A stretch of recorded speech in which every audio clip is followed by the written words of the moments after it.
Okay, so we're going to talk about this subject that I actually wrote about in the newsletter, and I'm going to bring up some of those ideas and expand upon it and talk about some different things. This idea of partners, not opponents. So the only time I even use the word opponent, sorry, can you shut those windows, sir?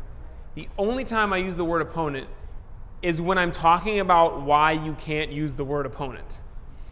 Or when somebody in class asks me, hey, when your opponent does this, or you're striking your opponent, or da-da-da, I like to pretend like I literally don't know what they're saying, because the word opponent is so awkward and terrible to me. I don't like it at all. It actually feels strange saying it. And when I was writing the newsletter, it felt weird typing it even. But this is a very important concept, because some of you guys who have practiced before, a lot of people use the word opponent. I've practiced in schools where they use the word opponent, and you're thinking like, well, you use the word opponent, but what you really mean is the partner that you're working with in class, right? When you use opponent, it only means the guy out there attacking you, or maybe when you're, in a tournament and it's you versus the other person, then it's your opponent. I'm suggesting, in fact, I'm just telling you, all of those people are your partner. Even the person attacking you on the street is your partner. And we always want to use that word, partner, because the word opponent, it brings up this feeling of animosity, of like hatred, of it's me versus you. But that's not real. It's not real on several levels. And when you're talking about your partner in the dojo, it's very obvious to see how that's not real, because I'm working with somebody. I'm working with Robin, and she's my partner. And even though we could be sparring and I'm literally trying to punch her in the head, she's my partner. She's trying to punch me in the head, and I'm her partner. And it comes down to attitude. It comes down to the best way to practice. Because if I'm treating Robin as my opponent, I don't care how good she gets. And in fact, I'm going to act in a way that really is not conducive to her getting better. I'm going to act in a way that's conducive to me winning. And in fact, it's not even going to be conducive to me getting better. Because if I treat Robin as my opponent right now, that might make me win today. But it's not really going to make me get better over time, for a couple of reasons. One, because she's not really getting better. If I'm just beating her and she gets tired and quits, she's like, I don't like getting beat up all the time, I'm done with this, then she never gets better. And we have a tiny amount of people who actually stick it out through the constant beatings that they get at a lot of schools. And all of these other people that had all this marvelous potential quit. And some of them quit because they just don't like getting hit, and some of them are kind of like being wimps and they should stick around. But a lot of them, it's like, if you're just literally, you can't practice because you're always banged up. My arms are always hurt, my head is always hurt, my legs are always hurt, I can't practice. If you can't practice, you can't get better. It's really simple. And then let's say that you have that tiny group of people who stick it out, and they're like, I'm so tough that I did it and I got out on the other end. And there's absolutely something behind that idea of I'm put through the meat grinder, I come out on the other end and I'm stronger because of it. Absolutely. But it does not have to mean that you are physically hurt repeatedly in order to get better. Getting physically hurt doesn't really help you. Now, going through something that's very tough physically and tough mentally, even more importantly, that makes you better. And we have to do that to be a great partner. To be a great partner, you must push your partner. You have to push them past that point of where they're comfortable. The logo that we have on all of the shirts that has the square and the martial artist's head is sticking up out of the square. That is, the symbolism is breaking through your limitations. You can't break through your limitations unless you're pushed, unless you're pushing yourself, and unless your partner is pushing you. And the square, the lines are kind of expanding out like that. It's like expanding the box that is your comfort zone, expanding your limitations. That must happen every single class. And being overwhelmed and constantly like being not successful at all does not really help you expand and break through your limitations. It makes you give up. So that's one reason why we cannot just treat our partners as opponents, because it's not going to allow them to get better. And then on the other side of that is, if I'm up here by myself or with just a few students, and we just get used to practicing with each other because we're the only ones at this level and everybody else just quits, then this is this is like a tiny gene pool. This is for the same reason that incest is a bad idea. You don't want to just be practicing with the same 2 or 3 people all the time. When I opened up the school in Michigan with Sifu Donahue, under our teacher Sifu Brown, he and I were the only people who sparred with each other for years, and it got silly. Like, I knew exactly what he was throwing, and he knew exactly what I was throwing. And we would just be in this like dance together, and there's nothing really happening there until we got other students good enough so that they were at the point where we could practice. You can imagine what it was like for me here, or what it would have been like really if I didn't have the senior students from Michigan who were practicing here and working as staff when I first opened up the school.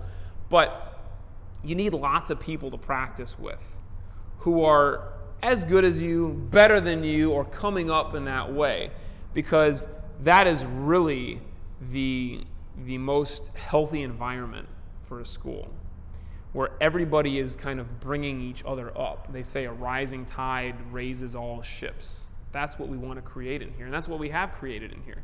And that's why you'll notice there is a very obvious lack of jerks in the dojo. Either everybody is really good at acting like great people, or they are just great people. Because if you're not, you don't get in. Like, if there's any obvious sense that I have that you're just not going to be a great partner, or at least I can't get you there reasonably fast, and you're just not going to practice. Like, literally, I have people walk in the door and they start asking me about classes, and I say, here's the schedule. We don't have any spaces available right now, but check back in a year. And maybe they'll come back in a year and they'll be nice. But it's just like, this is a very important environment that we have built here, and all of you guys are a part of it. You're integral parts of it. Because every time Kaya practices with anybody, she rubs off on them, and they rub off on her. So keep that in mind. It's your responsibility always to be a great partner. Now, back to this idea of like it's just a word that we use. And I know I kind of keep somewhere in the back of my head, well, the word opponent really can mean both things. It's not just semantics. When you say the word opponent, there is always a part of you that gets that feeling or those thoughts around me versus you. I'm trying to beat you. I'm trying to be better than you, or I'm physically actually trying to beat you and hurt you if it's self-defense, or if it's even just like, you're practicing in the dojo and you start to really kind of get into it with somebody. We don't want that to happen. Mentally. Physically, you will be practicing very intensely and you won't get hurt because you're going to be careful with your partner. But if you are thinking of your partner as an opponent, you are going to get hurt, and you will hurt them absolutely. But that's not even like the most important part of this concept. Your world is constantly created by the language that you use. And you can imagine if you go throughout your day telling yourself how bad you are, how unhappy you are, how worthless you are, which is what a lot of people do. Like, we talk worse to ourselves than we would ever let anybody else talk to us. We're just the worst trash talkers to ourselves in our own little heads. You can imagine the effect that has on you. I mean, you're literally just spending your time with those thoughts, and then from those thoughts come this emotion. And that emotional state is what you act from all the time. So if you are using the language that you really want to be using, it's going to elicit other kinds of emotions and therefore other kinds of actions. And this is actually very scientifically sound. I mean, there's nothing wishy-washy about this. When you have a thought, and that certainly includes language that you use, and the more often you have that thought, it reinforces itself, and it actually becomes easier and more automatic to have that thought. I did a little bit of research today because I actually read this really interesting article today about it. But you have neurons and these pathways that are formed in your brain, and then there's the synapse in between, the connection, right?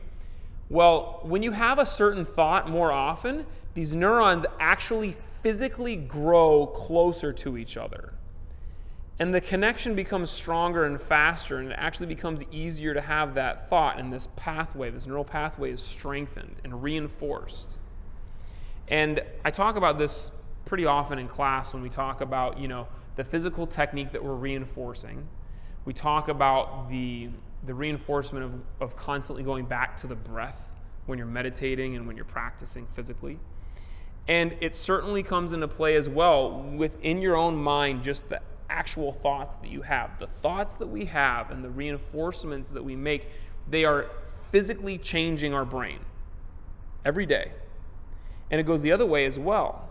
If you stop having thoughts and you stop doing these actions, the synapses actually weaken.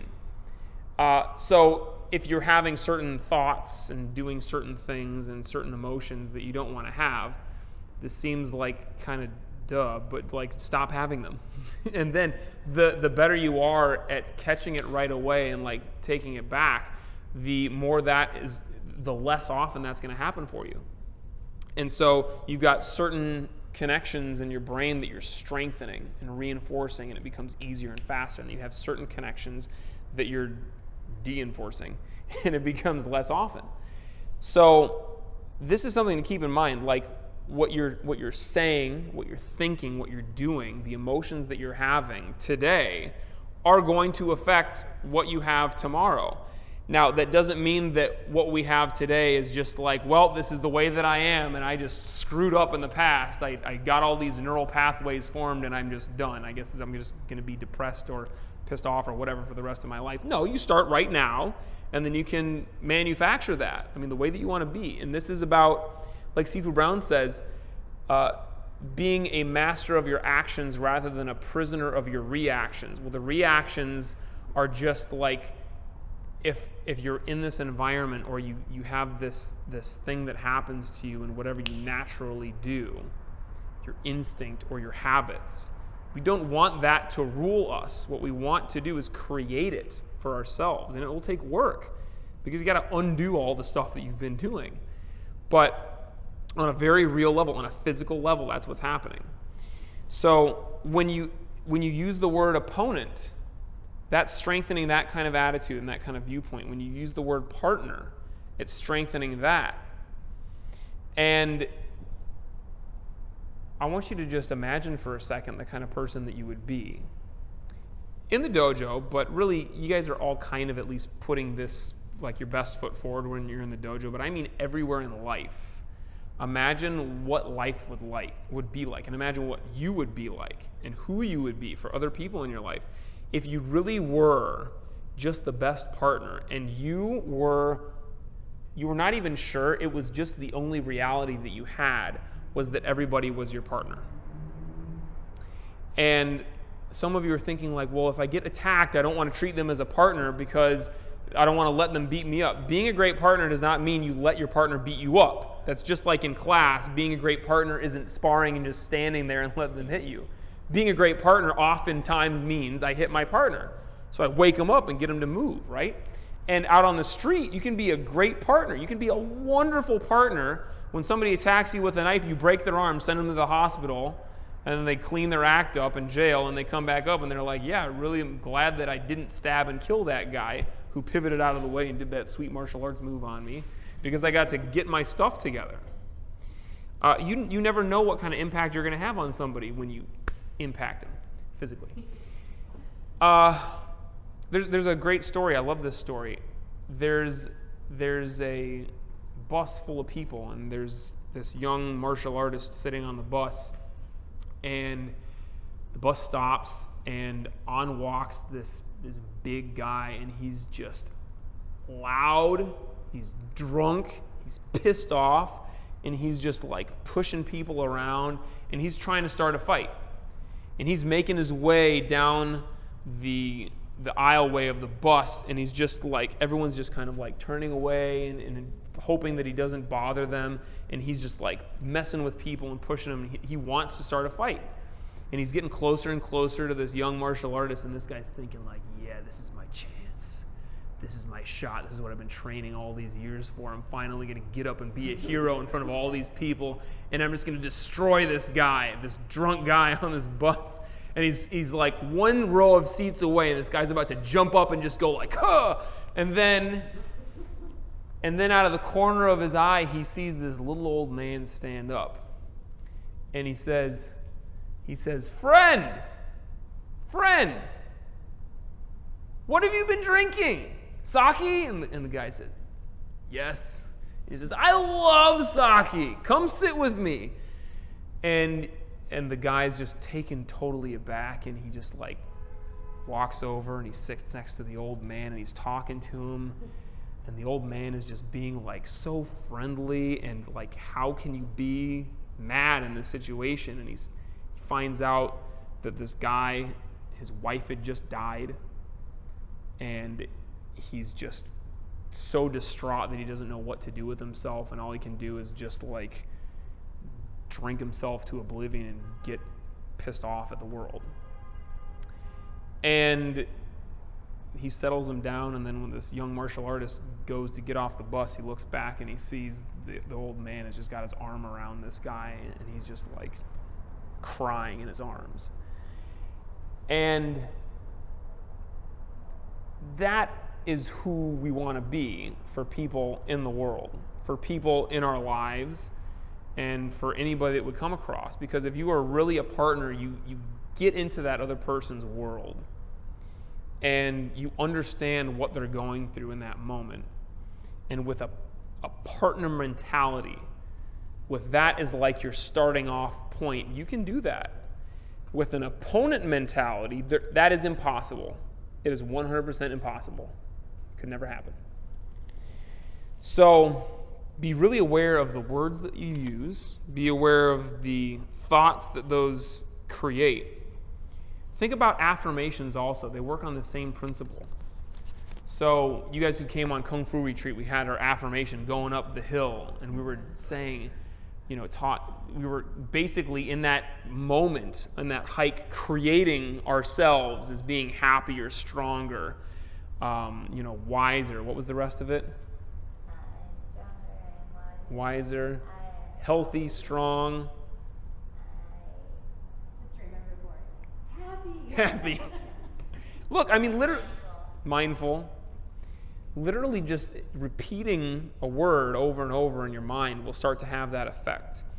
And there are two different ways to do affirmations. There's the I'm completely focused on the affirmation, and I'm saying it with all of my being, and I'm completely one-pointedly focused on that. And then there's the other way where I'm just allowing it to run in the back of my head all day long. And your affirmation can be many different things, as long as it is positive, not negative. And I don't just mean like because I want to be in a good mood. I mean because your brain doesn't really understand negative, it only understands the positive. And it's got to be like right now, not someday in the future I'm going to be this way, like right now. And you can choose almost anything. I used to, when I first started martial arts, I had terrible acne. And I actually would be in the shower, and I would be with visualizing and like with a washcloth, and I would have an affirmation that I would use along with the visualization. And that's part of, along with just the meditating, that cleared up my stress, and just acne went away. 6 months gone completely.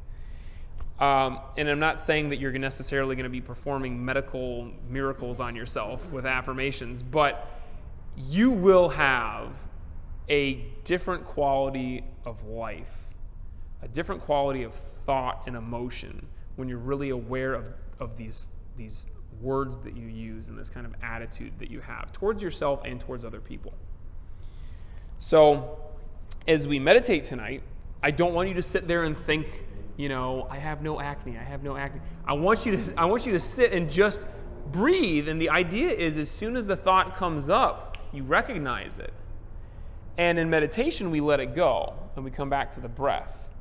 And in everyday life, you can't just let every thought go. You choose which thoughts you want to keep, and which, emotional states you want to be in, and then you choose which ones you want to let go. But the first step is always recognizing it immediately. So that's a big part of what we're doing tonight with meditation. Recognize the thought. Try to get it right away. Because if you don't get it right away, then it starts to form stuff in your head. And then it starts to take over. And then it's going to be strengthening these connections you don't necessarily want. So let it go. Back to the breath. And then strengthen that connection of whenever I'm stressed, whenever I have these thoughts, I go back to the breath. I breathe. And then from there I create exactly how I want to be, who I want to be right now. Sit. Comfortable.